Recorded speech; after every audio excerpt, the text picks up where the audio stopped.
make sure that everyone is aware of the volunteer surge. And if you have any questions, now is the time to ask them. Has anyone tried it? Yeah, this is Tina. Yeah, I have. I think we're pretty close to sending it. And what it'll be is kind of a toolkit. 18-minute video. That's a recording of last DG conference call, this same thing last week, cleaned up with some additional information that would be suitable like for a club president to use at an online club meeting. A sample of a letter that you could send to your club presidents and just a little bit more information. It does. Thank you, Tina. Melody? I'm just wondering, Tina or Johrita, after you do your 8 to 10 hour course, how do you facilitate taking care of other people? I mean, do they give you people to call, or how does that supposed to work? The work that the person does is completely up to the person. So they get to say what they want to do or don't want to do. And the telephone call part is he said, as an example, it would be following up with people after they're home to just ask them basic questions that have already been scripted for them. So because there isn't enough manpower anymore to take care of those smaller things. So we said the idea is always for the healthcare workers to be able to concentrate more on what they get to do because the smaller jobs are being handled by volunteers. And I think the thing that we got to stress the most with our clubs is it's not for Rotarians, it's for everybody. So a help that we could do is just get the word out. Thanks, Tina. Diane, you have your hand up? Thank you. I went to the website several days ago and I signed up, and immediately I got an email telling me that the 8 to 10 hour program would be available today. This morning, I got an email telling me it's ready to go. Click here.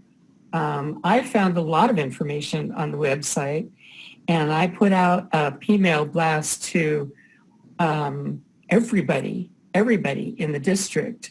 And I've had some responses saying, oh, this is such a great idea.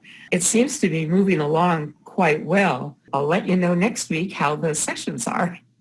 Great. Thank you. Thank you. I sent a letter out to my president-elects and my AG-elects on Saturday. One of them talked to a local newspaper, and they called a couple days ago and put a really nice article in the Lodi Sentinel yesterday about the program. So that will get a lot of people involved that are maybe older. I mean, we're all like shut-ins right now, but there's a lot of people I think that could help that are older. And so we've got a really good response from it. And I've signed up for it as well myself. Wonderful.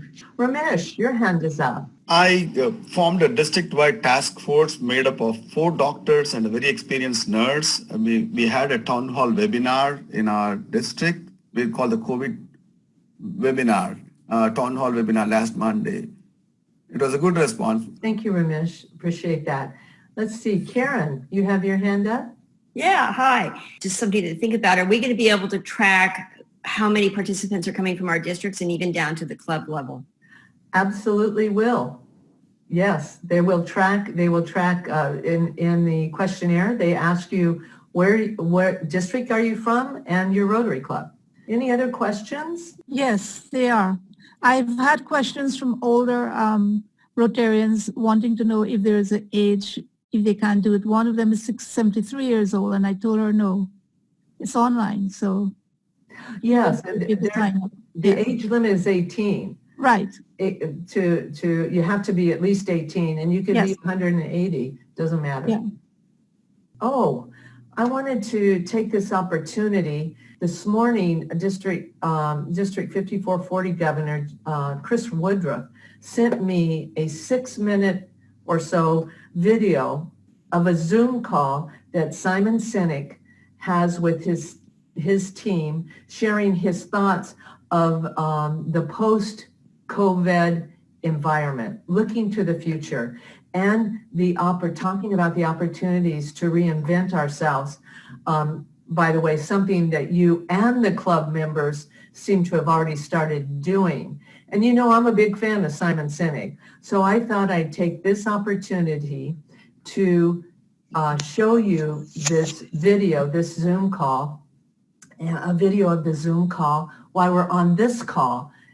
And again, we're modeling the opportunities to use Zoom in different ways. These are not unprecedented times. There are many cases, lists of cases, where change or something unexpected has put many companies out of business and made other companies come out stronger and reinvent themselves.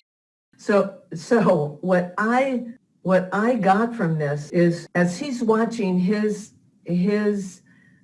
team change, I have to tell you, I'm seeing the same thing from club members and you as they're changing and reinventing themselves and doing things differently. So my challenge to you is not to go back to the old ways, but look to the future, look at the future with a different lens, learning all the different things that we're learning and moving toward some phenomenal opportunities. So I hope you enjoyed this. I'm going to open up for questions or comments. Marta, your hand's up. Hi, everybody. I wanted to share that I redirected $15,000 from my budget to doing $250 matching grants with the clubs for COVID-19 activities in the community. And we started a week and a half ago. They go to our matching grants website, write up their project, and it's really taken off. And it's something very beneficial for all the clubs. Thank you, Marta. Good idea. Diane, Noriega, your hand is up. I wanted to share that a week or so ago, we had our district training assembly done virtually, and it was the training team just went all out. I mean, getting the whole thing converted. Never seen that much participation. And I'm saying the same thing in my own little way that Simon is saying. I think we're on to something here. Great. Thank you so much, Diane. Tim Madden, there he is. Yeah, right. So I just was saying good morning to y'all. I wanted to build just a little bit on what Sue said, is this gives us an opportunity in our individual clubs to have international programs. We can reach out to classmates around the world and connect them to our local club. So we are having, in a couple of weeks, we're having the director of a school that we help support in Guatemala join us and present the program from Guatemala. So how exciting is that when you can have speakers from around the world join your club locally here? Good point. Ricardo, Taco, your hand is up. Well, I simply am probably echoing what others have said, but in the last week, I've attended 16 different club Zoom meetings, and in the vast majority of cases, those meetings were better attended than previously. And in 3 cases, clubs alluded to the fact that this is a good opportunity to think about becoming what they call a hybrid club, so that future meetings would include maybe face-to-face gatherings, but also streaming and internet, capability. And in that process, we've inducted 3 new members in 3 different clubs. Awesome. Well, I have to say that the club members are just coming up with some terrific ideas. I was with club in Barry's district that yesterday that we're live streaming on Facebook the meeting. So you're absolutely right, Taco, that club members are coming up with ideas that are great. Thank you. Let's see, Siska, you have your hand up and you are muted. I'm unmuted, and I'm going to ditto actually what Taco said. So what I've been doing is attending all these Zoom meetings that I can. And it's fabulous what everybody is doing and how they are engaging and the activities that they're continuing to be able to do. One of the clubs is going to be inducting 4 new members, and I'm like, wow. Yeah. And the other one is we're learning about what they're doing in the community in this time of COVID, how they're still engaging and continuing to engage. And we've also seen in our club and in some of these clubs that members that we haven't seen for a long period of time or showing up on the Zoom. So I agree. I think if we look at hybrid clubs going forward, I think that might be a really new avenue to increase our membership. Great. Thank you, That's Jessica. my comment. I was attending a Zoom meeting and I inducted a new member. And right away they asked me, what about the red badger requirement that they attend a district event? So on the fly, I said, well, how about if I do a one-on-one meeting with them on Zoom or on the phone, they talk to the governor and that'll suffice their district attending event.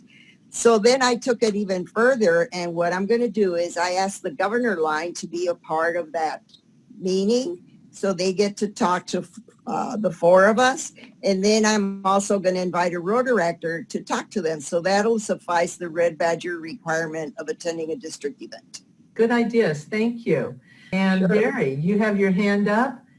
We started a mask campaign. The masks that are coming from Hawaii, made out of the shirts. We've ordered 3,400 of them already. And I think we're supposed to start getting delivery of them by the end of the week, the first of the week. And clubs keep ordering them, and we'll keep buying them as long as they want them. Ricardo's ordered some for the district. So that's what we're doing. We're Melody, your hand is up and you're muted. And I'm not anymore. I want to shout out to your district, Johrita, and what Mark Aarons and Dan did and the publicity that you all got for the shields that you're making down there and with the Rotary across the top. It is such, I thought everybody in my district was so impressed, and we're jumping on the bandwagon. So if you didn't see it, Mark Aarons, you're on the line, or Dan, how many shields have you guys done? We've made 15,000. This weekend we're going to make another 15,000, and next week another 15,000. That's based on we raised close to $100,000 for this effort in the district. Thank you, Dan. Yep, excellent. Yeah. Excellent. Let's see, Melody, you have a question? Last thing.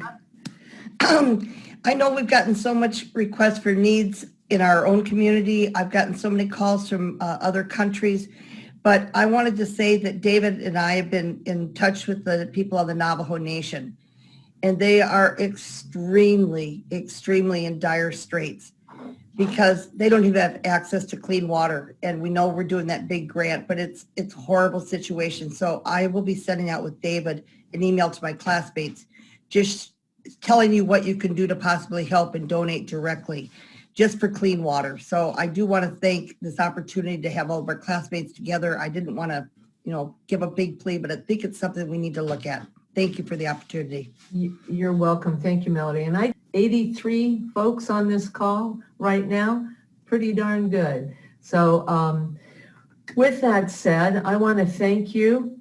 I want to thank you for all that you're doing. And I really want to wish you and your families the best. Be safe, and God bless you. Thank you for everything.